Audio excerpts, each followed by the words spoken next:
The local economy shrank in the first quarter of the year. The negativity was broad-based, with 6 out of 10 sectors recording a contraction. The manufacturing sector contracted by 1.4%, with 5 of the 10 manufacturing divisions reporting negative growth rates in the quarter.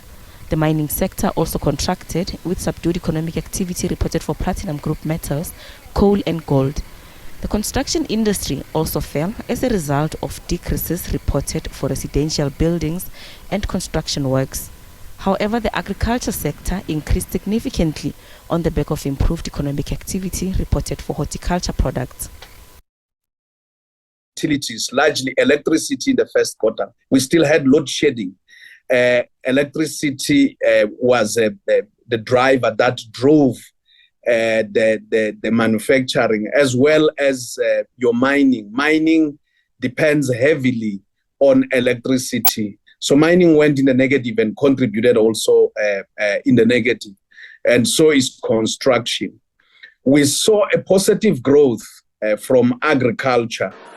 Household consumption expenditure declined by 0.3%, with decreases reported for durable goods, semi-durable goods and services, pointing to financial pressures facing households due to the high cost of living.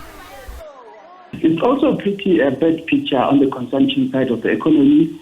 I mean, the weakness mainly came from weak consumer spending. If you recall, consumer spending accounts for around 60% of the economy.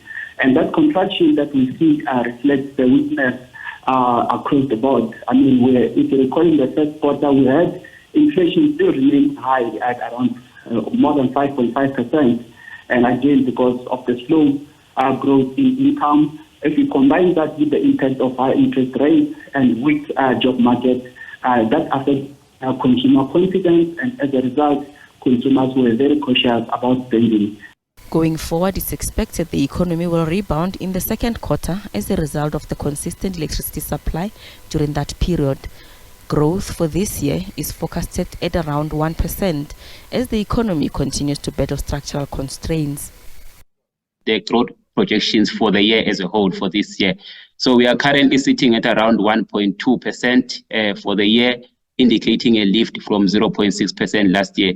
But I think that the risk to that 1.2% is on the downside now, particularly given that the rebound that we are penciling for the second quarter is likely going to be limited.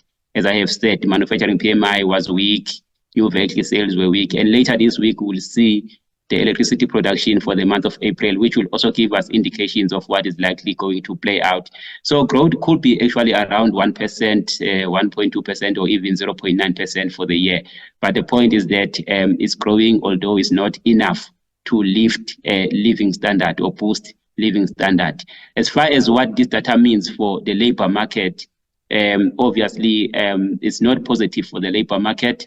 We would like to see more growth. Gross fixed capital formation, which represents investments, contracted by 1.8% in the first quarter of this year. Stats SA says the negativity started in the third quarter of last year as businesses held off investments ahead of last week's elections. Gloria Sefako Mosi, SABC News, Johannesburg.